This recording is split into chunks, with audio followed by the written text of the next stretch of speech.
First, should the government U-turn on the decision to cut winter fuel payments for millions of pensioners? Now, you know the number, 0207 862 2222. I'd love to hear from you. It's being reported that senior government figures are discussing whether to U-turn the controversial policy. More than 9 million pensioners lost out on payments when the Chancellor restricted eligibility criteria last year. It means that now only those who qualify for pension credit and other income-related benefits can receive it.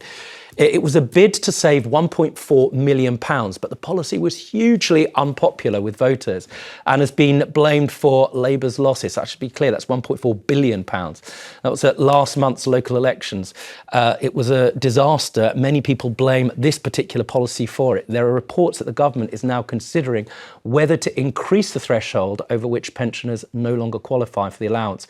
Would you welcome a U-turn like this, Jake? Absolutely. This has been a terrible move by the government. You know, people who get 11,500, I think it equates to the basic state pension. Can I just be clear about that so people understand at home? The threshold is if you make 11,500 quid. Well, if you basically get a basic state pension and no other top-ups, you don't have a work-related pension, you don't have any savings, which might give you a very small amount of money in terms of interest or dividends from any shares that you own, you will retain your winter fuel allowance. But the idea that, you know, people who live on less than £1,000 a month are in some way wealthy pensioners who don't need support with their heating is for the birds, frankly. And, you know, this comes on the back of your electricity and gas bill, combined bill on average going up over £149 this year. Pensioners are really, really struggling, and I would welcome hugely if the government did a bit of a reversal. What was the point of this policy in the first place? Some people say that this really comes off the back of the Labour Party inheriting a disastrous economic situation from years and years of Tory rule. Well, politics is about choices, isn't it? And we were looking this week as the Prime Minister came back with his new deal from the EU. Estimates have said that that will cost the country in its first year. We'll have to pay £16 billion to the EU for getting various benefits of the Prime Minister's deal. Let's keep it here. This only saves £1.5 billion. In terms of, I know that's a lot of money, but in terms of government spending, it's minute. What about the answer to the question that the Tories really were economically illiterate in their time? Which is unusual. Well, the answer to the question is, well, I say politics is about choices. This is the wrong choice. We should be looking after the question is, the answer to this supposed black hole is that over half of it is the 20% pay rise and other massive public sector pay rises that people gave to doctors. Doctors earning $100,000 a year got a 20% pay rise, and pensioners. Let's keep it on topic, because this impacts real world people, including some of the poorest and those who are most affected by not having access to heating their homes. And we know the number of deaths that causes in winter. Going to go to you. In Flintshire, Judith, what do you make of this? Well, this should never have been stopped in the first place. I think it's not a Labour thing to do. He knew exactly what he was doing, and had this have come out before, the election, this would have been a total different outcome. I've always been a Labour person anyway, and I haven't voted for a long time. I've never been Conservative, but to give credit to the Conservative, at least the pensioners got their winter fuel allowance. They've worked all their lives, right? Paid into the system, paid the national insurance, and I think they deserve to have something, to have a bit of comfort in their home. Why should they go to bed, at 5 o'clock or 6 o'clock in the evening just to keep warm and not have the heating on? Well, thank you, Judith. It's an interesting one. You put your case very well. Joe, I'm going to go to you in Sheffield. Some people say that the reason for a cap, which had to start somewhere, may have been set too low, was to stop people like the King and Rod Stewart, for example, people who are millionaires getting the benefit of this simply by virtue of their age when they're perfectly able to afford to pay for their own fuel. What do you make of that, Joe, in Sheffield? I completely agree with that. Surely the majority of people in this country, the vast majority of people in this country, feel that it's been applied far, far, far too harshly, incredibly cruelly, but the same number of people equally would think that all pensioners receiving winter fuel allowance. Bearing in mind, this isn't part of your pension. This is a benefit. This is an allowance. It should be for people that really need it. So your point is... it needs to be applied in... It needs to be applied in a sensible way at a threshold where actually people can afford to live. Joe, I don't speak over you, but I think you've made your point clearly. I'm going to go to Buckinghamshire so we can hear from Natalie. You've heard what Joe has to say. Look, it's not a problem with this. The problem is that the threshold has been set wrongly. What do you reckon to that? Hi, good morning, everyone. So I'm lucky enough to work in the community and I deal with the elderly. And this winter past, I was going into houses and it was warmer outside than inside. And then when you've got the elderly who I'm trying to warm up with blankets and offer them a cup of tea, they are saying, no, I can't afford to put the kettle on. Wow. Well, something's not right. Can I add to that? The End of Fuel Poverty Coalition has estimated 4,950, that's close to 5,000 excess winter deaths in the UK were caused by living in cold homes. That's just during the winter of 22-23. Thank you, Natalie, in Buckinghamshire. Neil, before I come back to the panel, you're in Huddersfield. What do you think? Do you think every pensioner should sort of get this automatically or not? Yes, I do. I think so. I think the government has shown nothing but contempt for the people of the country, and I think they're in power, quite frankly, based on a pack of lies. And unfortunately, it's just very, very sad. I think people were promised things, and they've just not done what they promised. They've gone and given back word, right. And this is just one of those issues. And there's so many now.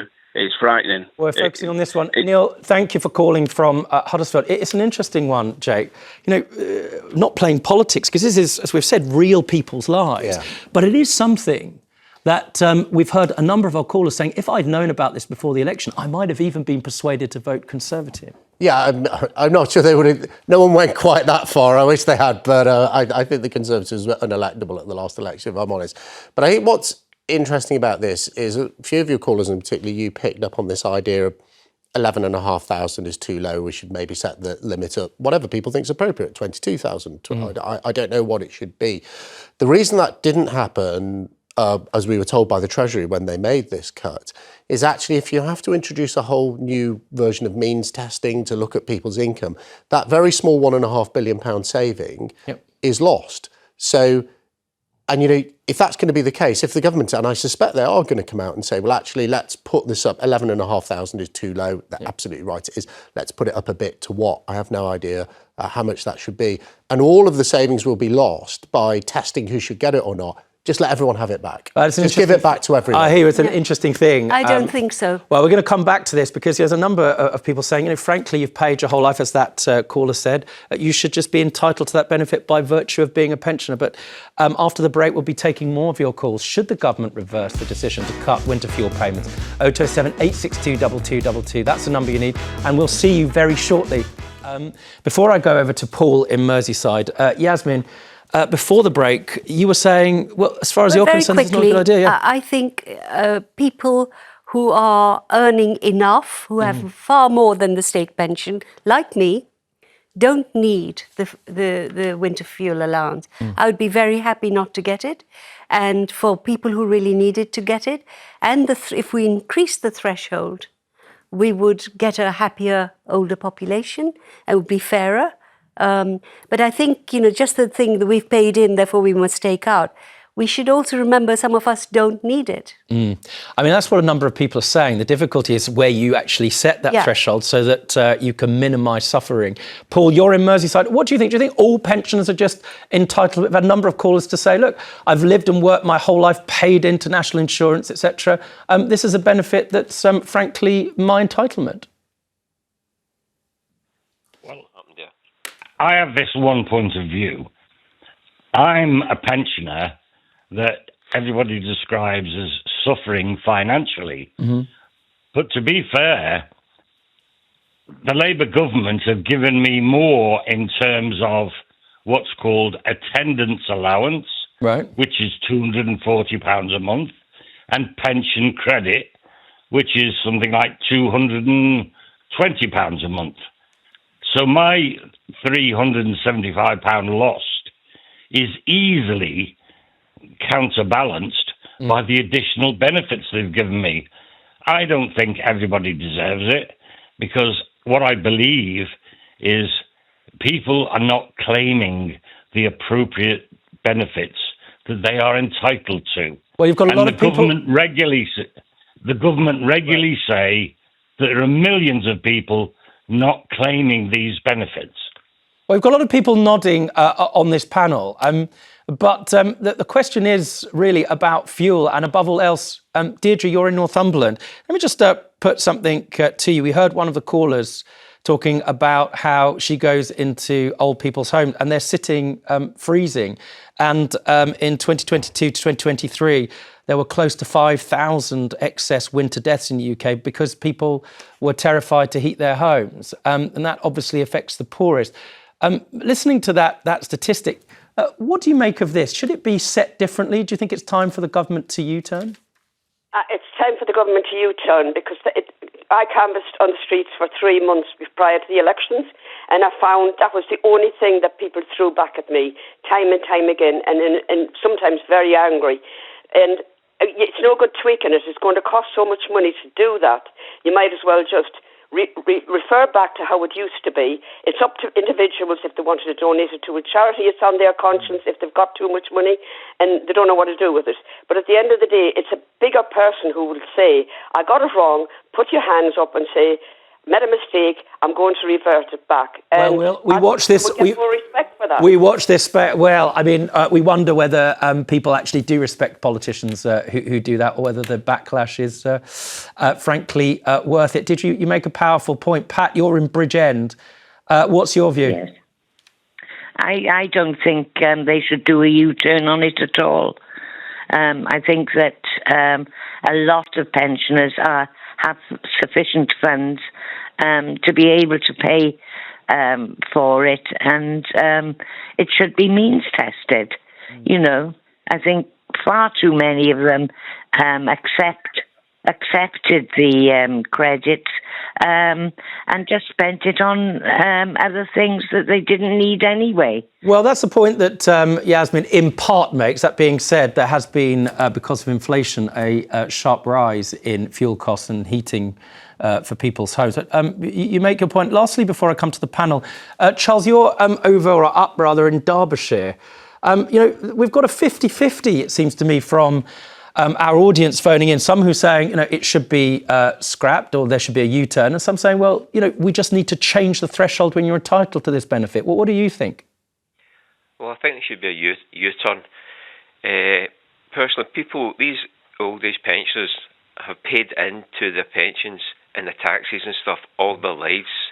And I think what the government's doing is giving a clear message to the elderly people is, once you can't work, we are going to discard you. And we're not going to look after you. Even though they've worked and put money into their pockets and into the system all their lives, they don't care anymore. So we're just going to ignore you. Well, the state pension, as you're probably aware, Charles, is increasing, I think, 4.1%. That has a substantial impact on whether or not somebody who's relying on that limited state pension can actually afford to heat their homes, right? Yes, but it's typical government. We'll give you one thing in one hand and we'll take two things from the next hand. Well, let's just be clear what we're talking about. The winter fuel payment is a lump sum of £200 a year for pensioners under 80, and it increases to £300 for people who are over 80, and it's paid in November or December. Now, it's interesting. I have to say, I rather thought that people would say, look, it's time for a U-turn. This has been so unpopular. But our viewers... Well, you say they were 50-50 split, but there's no one phoning in saying the government's done the right thing. People are phoning in saying that threshold is too low, it needs to be higher. People are phoning in saying it needs to be completely scrapped. But what they did seem to all agree on is that the current situation wasn't right, wasn't fair on pensioners. And that's why I suspect, not least because of the local election performance, I think it's a bit oversimplistic to say this is the only reason that the Labour Party did badly in the local elections, is why I suspect this will be revisited at the budget later this year. I hope it is. Yeah, Yasmin, is there going to be a U-turn? Good leadership is listening, is changing your mind. This idea, U-turn, Actually, we should be more grown up. If they don't listen, okay, the votes have a lot to do with it. But then what kind of a leader is it who doesn't listen? So what would your message to Sir Keir Starmer be? Listen, think again, and give enough for people who need it. Let's just go over to Janet. You're in Kent. Now, some people are saying we should lose it altogether, and others are saying, look, it should still be there, but it needs to kick in when people really can't afford it. What do you reckon? Well, first of all, they can higher the limit that you get at 15,000, 18,000, I don't know. They've got 2 or 3 things they could do, much smaller things. They could take away the 25p you get every winter. The £10 Christmas box. Right. That doesn't really go very far anymore now. And also, when you're 80, you get an extra 25 pence a week. I mean, it probably costs more to administrate it. Right. Now, also, nobody's ever answered my question on when you're 60, everybody at 60 gets free prescriptions, right. But from 60 until 67, people are still working. So they're getting free prescriptions for 7 years. You're making a point to me. You're making a point that a number of our callers have been making, and Yasmin supported. The answer is, if you can afford it, if you're still working, you shouldn't get the benefit. And there needs to be better means testing, which is why you're really making the point about having a U-turn. Mary, you're up in Glasgow. We haven't heard from Scotland yet. What do you make of this? I think it's so unfair. I'm on a state pension, no other income, not in benefits. I live in a council flat. None of these, I'm not one of the rich pensioners. Right. I lost my £200 plus 150. So the £400 that we got, I lost 350 of it. So I got a rise of £50 this year, less than £1 a week. Right. I can't afford to run my heating in the winter. Right. But the people that are in benefits, I can be on £400 or £500 a week, and yet they got it. They got the heating allowance, plus they also got an extra £900. Well, I hear you, Mary, and thank you for calling, because you highlight so clearly, what a challenging issue this is, and really making sure that we calibrate the benefit system right so that people like you don't find themselves in a situation where they're making a choice whether to eat or heat their homes. And I think, regardless of your political, that's pretty much what everybody's trying to do. Thanks, Mary.